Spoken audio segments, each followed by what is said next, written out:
안녕하십니까, 문틀라TV입니다. KBS가 19일 전날 메인 뉴스에서 자신들이 보도했던 한동훈, 이동재 두 사람의 유시민 관련 공무원 보도에 대해 사실 확인이 안 된 보도였다며 사과했습니다. 오랜 연륜과 수많은 보도 인력을 확보한 국내 최대 규모의 공영방송에서 이 같은 어처구니 없는 대형 오보를 했다는 것은 KBS 보도가 국민에 미치는 영향을 감안할 때 충격적인 사건이 아닐 수 없습니다. 특히 이번 보도가 그 맥락상 현 정권이 검찰개혁이란 미명하에 사실상 무력화를 시도하고 있는 윤 총장도 겨냥하고 있다는 점에서 그 배경에 의혹이 제기될 수 있는 중대 사안입니다. KBS가 18일 내보낸 보도는 KBS만의 단독 보도였습니다.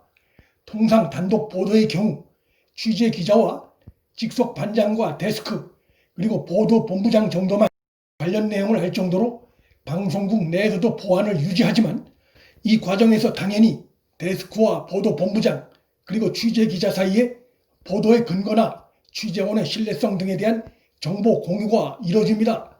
사안에 따라 이보다 더 많은 내부 인력이 개입해 검토 과정을 거칠 수도 있습니다. 그리고 그러한 확인 과정이 끝난 다음에 보도가 나가는 것이 정상적입니다. 특히 이번 보도의 경우 윤석열 검찰총장의 최측근인 한동훈 검사장을 겨냥했다는 점에서 결과적으로 윤 총장에도 영향이 미칠 수 있는 중대 사안인 만큼 내부 데스킹은 더욱 엄격히 이루어졌어야 하는 사안이었습니다. 그런데 그런 내부 검증 절차가 제대로 지켜지지 않은 사실이 이동재 전 기자 측이 공개한 대화 녹취록에 의해 백일하에 드러났습니다. 오보로 드러난 이번 KBS 보도의 경우 2분 13초 분량의 짧은 리포트 안에서 확인이란 표현 2번 그리고 단정적 표현 1번 해서 결과적으로 모두 3번의 확인 표현이 들어간 경우에 해당합니다. 유시민 노무현 재단 이사장의 신라젠 주가 조작 연루 의혹을 제기하자고 공모한 정황이 KBS 취재를 통해 확인됐다는 대목과 총선을 앞두고 보도 시점에 대한 이야기도 오간 것으로 확인됐다는 대목 등에서 확인됐다는 표현이 2차례 나오고 이동재 전 기자 구속에 결정적인 스모킹 건이 된 건 지난 2월 이 전 기자와 한동훈 검사장이 나눈 대화 녹취였다는 대목에서 한 차례 단정적인 표현이 등장합니다. 짧은 리포트 안에 확인과 관련한 표현이 3번이나 등장한다는 것은 보도의 근거에 대해 상당한 확신을 갖지 않으면 할 수 없는 보도이고 그만큼 내부 데스킹을 철저하게 거쳤다는 의미로 받아들여질 수밖에 없다는 점에서 이번 KBS의 오보는 상당한 문제점을 안고 있다 할 수 있습니다. 이번 일로 대형 오보와 관련된 KBS 내부 직원들은 징계를 피할 수 없겠지만 국가 공영방송에서 중대 현안에 대한 어처구니없는 보도가 나간 경위에 대한 진상 파악은 별개의 문제에 속합니다. 더욱이 소송까지 제기된 상황이기 때문에 이 과정은 피할 수가 없습니다. 그런데 20일 이와 관련해 KBS 공영노조에 의해 충격적인 사실이 폭로됐습니다.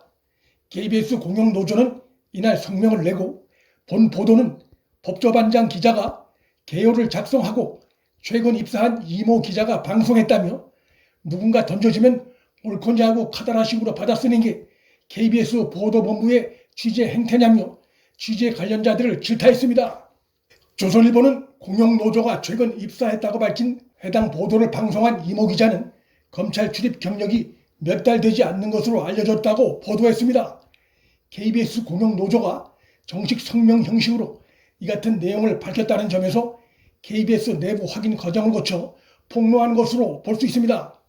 이번 KBS 허위 보도가 한동훈, 이동재 두 사람 사이에 대화 내용과 관련해 확인했다는 표현을 쓰며 보도를 하면서도 정작 그 근거가 될 흔한 녹취록이나 변조된 형태의 녹취 파일도 없이 또한 하다못해 보도를 뒷받침할 만한 제3의 증언자 인터뷰조차도 없었던 점도 KBS 공영노조의 성명 내용을 뒷받침하는 정황이라 할 수 있습니다. 법조반장이 기사 개요를 작성했다는 것은 그가 말 그대로 창작을 한 것이 아니라면 누군가로부터 얘기를 들었을 가능성을 강하게 시사합니다. 그 누군가는 그보다 상위에 있는 KBS 내부 직원 혹은 KBS 외부자이거나 아니면 그 둘 다를 포함할 수 있을 것입니다. 이번 오보 사건의 진실을 밝히지 않을 경우 자신이 모든 것을 뒤집어 써야 하는 코너에 몰린 KBS 법조반장 입에서 앞으로 어떤 말이 나올지 주목됩니다. 이번 KBS 공영노조의 폭로로 이번 대형 오보 사건은 그 진상규명에 한 걸음 더 다가갈 수 있게 됐습니다. 이번 오보 사건은 이동재 전 기자가 구속된 지 하루 만에 나왔다는 점, 또한 이성윤 지검장 지휘하에 수사팀에 한동훈 검사장 소환 조사가 임박한 상황에서 나왔다는 점에서 검찰 내부와 연계됐을 가능성이 의심되고 있는 상황입니다. 한동훈 검사장 측은 20일 KBS가 악의적인 허위사실을 유포하도록 한 취재원이 누구인지 밝힐 때까지 고소를 취하지 않을 것이라고 밝혔는데, 전날 이번 사건 검찰 수사관도 고소한 바 있어 KBS와 검찰과의 유착 가능성에 무게를 두는 모습입니다. 한동훈 검사장 측은 취재원을 밝히지 않을 경우 KBS 역시 해당 취재원과 공모한 것이라고밖에 볼 수가 없다며 압박하고 있습니다. 제보자 X 등을 앞세운 MBC판 검언유착 의혹이 제기된 데 이어 KBS판 검언유착 의혹마저 불거져 검찰 내에서 윤석열 총장과 그의 측근들을 더욱 무력화 시도를 의심받고 있던 현 정권이 이번 사건으로 오히려 거센 역풍이 예상되는 상황입니다. 문재인과 집권당의 지지도가 하락하고 있는 상황에서 이 같은 일이 터져 그 정치적 타격은 더욱 클 것으로 전망됩니다. 문틀란TV 여기서 마칩니다. 구독과 좋아요, 방송 공유는 방송 제작에 큰 힘이 됩니다.